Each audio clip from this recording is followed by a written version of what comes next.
শীতের শুরুতেই নিউমোনিয়ায় আক্রান্ত রোগীর চাপ বাড়ছে ভোলার ২৫০ শয্যা হাসপাতালে। বেড সংকটে মেঝেতে চিকিৎসা নিচ্ছেন অনেকেই। সংকট রয়েছে ওষুধ, ক্যানোলা, সিরিঞ্জ ও নেবুলাইজারেরও। এতে কাঙ্ক্ষিত সেবা পাচ্ছেন না রোগীরা। ভোলা প্রতিনিধি এম এ হেলালের রিপোর্ট জানাচ্ছেন কিরণ মুস্তফা।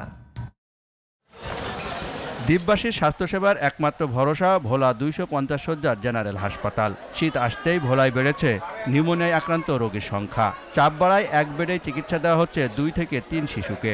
অনেকেই আবার চিকিৎসা নিচ্ছেন মেঝেতে। ভর্তি দেওয়ার পরে আমি সিট কোথাও পাই না, এই জন্য আমাকে ফ্লোরিং করে থাকতে হচ্ছে। সিট পাইতেছি না, তার জন্য আমরা বাচ্চারা এখানে রাখছি। আমি বলতে পারি না ঠান্ডার কারণে বাচ্চা কি সুস্থ হবে কি হবে না। আর অনেক মানুষজন এখান দিয়ে আসা যাওয়া করে, বিছনার উপরে উঠে আসে। লেখা আছে ফ্রিতে, কিন্তু এখানে আসার পরে আপনার হচ্ছে সবকিছু আমাদের টাকা দিয়ে কিনে আনতে হয় বাইরে। রয়েছে ওষুধ, ক্যানেলা, সিরিঞ্জ, নেবুলাইজার ও মাস্ক সংকটও।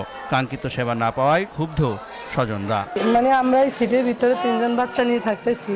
বাচ্চাদেরকে সবাই কোনো রকম, আমরা তো বসেই থাকি সারা রাত। আমার বাচ্চার নিউমোনিয়া হয়েছে, গত 1 সপ্তাহ হয়ে গেছে।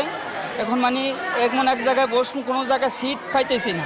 চিকিৎসাই আমরা পাই হাসপাতাল আসা, তাহলে আমরা হাসপাতাল কি জন্য আসলে তো আমরা ক্লিনিকই করতে পারতাম।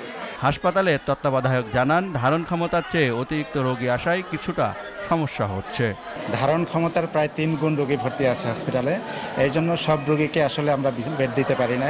বাধ্য হয়ে এক বেডে 2 জন 3 জনকে রোগীকে দেওয়া লাগতেছে এবং ক্ষেত্র বিশেষে রোগীদেরকে ফ্লোরও চিকিৎসা দেওয়া লাগতেছে। কিন্তু কোনো রোগীকেই আমরা এখান থেকে পাঠিয়ে দিচ্ছি না। আমরা যথাসম্ভব চেষ্টা করতেছি, তাদের হয়তো স্থান সংকুলন করতে পারতেছি না, তবে আমরা চিকিৎসার ব্যাপারে একদম সচেতন, যাতে তাদের সঠিক চিকিৎসাটা তারা পায়। নিউমোনিয়ায় আক্রান্ত হয়ে 1 সপ্তাহে ভোলা ২৫০ শয্যা হাসপাতালে ভর্তি হয়েছে 5 শতাধিক রোগী, যাদের বেশিরভাগই শিশু। কিরণ মুস্তফা, জিটিভি নিউজ।